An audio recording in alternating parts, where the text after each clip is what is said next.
विश्वासको सरकार भनेर हामीले अब सुनाइ हुनुपर्छ।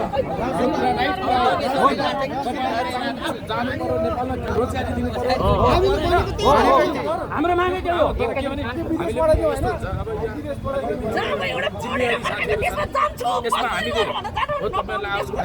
बोल्नु सहज हुन्छ हैन, राम्रो भयो। अलिकति लेबर काम गर्न जाने बेला नि यस्तो छ के देखिन्छ व्यवहार, त्यसलाई सरकारले गर्न त हामी यसको त ठीक छ। हजुरले त्यसो आधारमा गर्ने तपाईहरुलाई सरले सुन्नु सर, तपाईले के भन्दा हामी बस्छौं के भयो सुन्नु सर। सर सुन्नु न,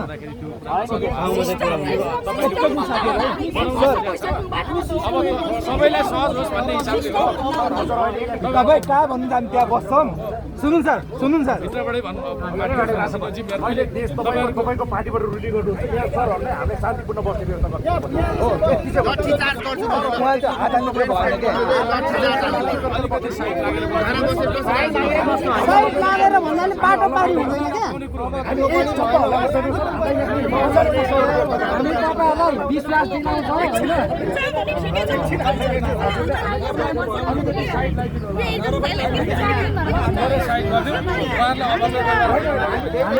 सर उ त सीसीटीभी चेक गर्नु, त्यो उहाँले मलाई कसरी ढोल भन्दा छ कि हात हाल्नु त्यसरी उ त सीसीटीभी चेक गर्नु ल। उहाँले हाल्नु भयो, उहाँलाई कारबाही हुनुपर्छ। अनि हाम्रो यहाँ पीडित भयो भन्दाखेरि बनाएको भएर चाहिँ हामी अब किन बनाइयो भन्ने कुरा चाहिँ आवाज उठ्नु पर्यो। उहाँलाई कारबाही हुनुपर्छ है। उहाँले त्यो भन्ने हो त्यो होइन, हामी यहाँ फिल्डमा छौँ हजुर, हामी सुट बोल्दिन। उहाँले ओ सीसीटीभी त छैन, कस्तो व्यवहार गरेछ हामीलाई राम्रो छ। हामीलाई कसरी रिक्वेस्ट गर्नु, उहाँले त जाने नजाने मेरो यो हात हानेर गरेको पार्टी हुनुहुन्छ, तपाईँको पार्टीले के गर्नुहुन्छ? केही भएन, हाम्रो यहाँ कुनै गलत नियत पनि छैन, हामी ढुङ्गामुढा गर्न आएको नि होइन।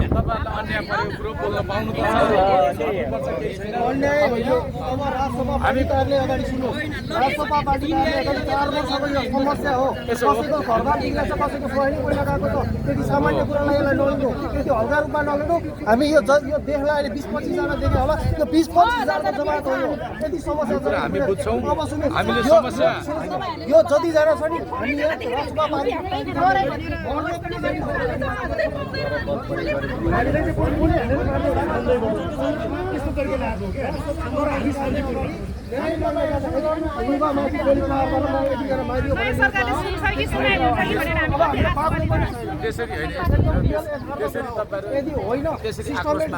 सिस्टमेटिक तरिकाले जानुहुन्छ भने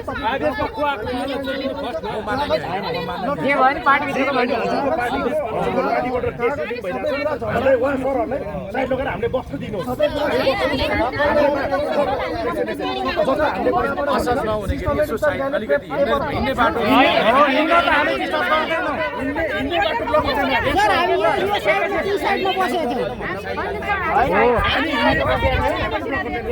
सर हामी प्लिज भएको भन्दाखेरि बनायो भनेर हामी आएको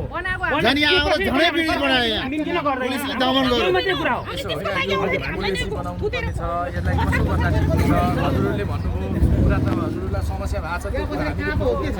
त्यसलाई के हो भने अब पहिलेको कानुनले 10,000 भन्दा बढी नबढाउनु भनेर कानुनमा छ, त्यो कुरा गर्न खोजेको हो। अब अलिकति अस्वस्थ भएको छ तर जिटिजीको कुरा हो त्यो होइन त्यो तपाईँले भन्नुभएको 10,000 वाला होइन कवि लामिछाने सरसँग हाम्रो एउटा भेट गराइदिनु पर्यो भनेर मैले यहाँ बुझाएरै गएको हो। अनि जाँदाखेरि हाम्रै अगाडि पार्टी सभापतिज्यूलाई पनि प्रधानमन्त्रीज्यूले पत्रचार गर्नुभएको उहाँले व्हाट्सएपबाट।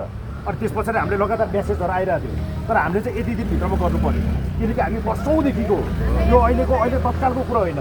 हामी राजसभा पार्टी कार्यालय मात्र 4 चोटि ज्ञापन पत्र बुझायो अनि योभन्दा पहिले अगाडि पनि हामीले आश्वासन पाएकै हो।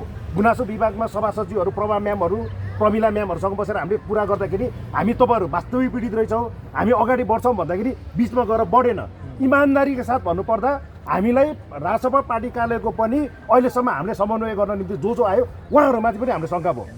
जो व्यक्तिहरूले हामीले कुरा गऱ्यौँ हामी कोबाट पीडित भएको भन्दा फलाना मान्छेसँग पीडित भएको त्यो मान्छेको नम्बर दिइसकेपछि उहाँहरूसँग पनि पुरो कनेक्सन भयो। कनेक्सन भइसकेपछि हामीले त पुरै वारपार गरिदियो हामीलाई त हामीसँग भेट्नै चाहेन। अहिले पनि म प्रभा म्यामलाई फोन गरेँ म्याम तपाईँले हाम्रो ह्यान्डल गरिदिनु भएको छ हामी यहीँ आउँदैछ प्रहरीले हामीलाई यसरी दमन जस्तो गरिरहेको छ उभिन समेत दिएको छैन हामीलाई। तपाईँ भन्नु सर हामीले राजसभालाई हामीले अहिले 2/3 दिएर किन आएको होला यही कुरो दमन भयो भनेर आएको होइन। हामी चुपचाप एक शब्द पनि बोल्दिनँ हामी उभिन मात्र उठ्यो भन्दा हुँदै त उता जाऊ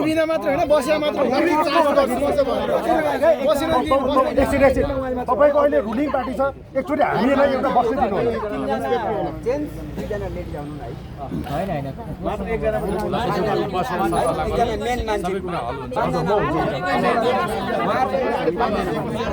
अन्य कसैलाई हुनु भएन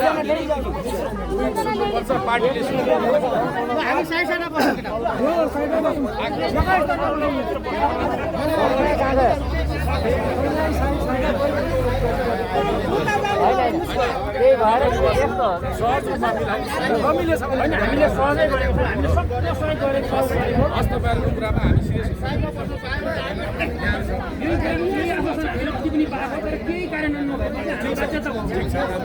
भएन भने त हामीले यो गर्नै पर्छ।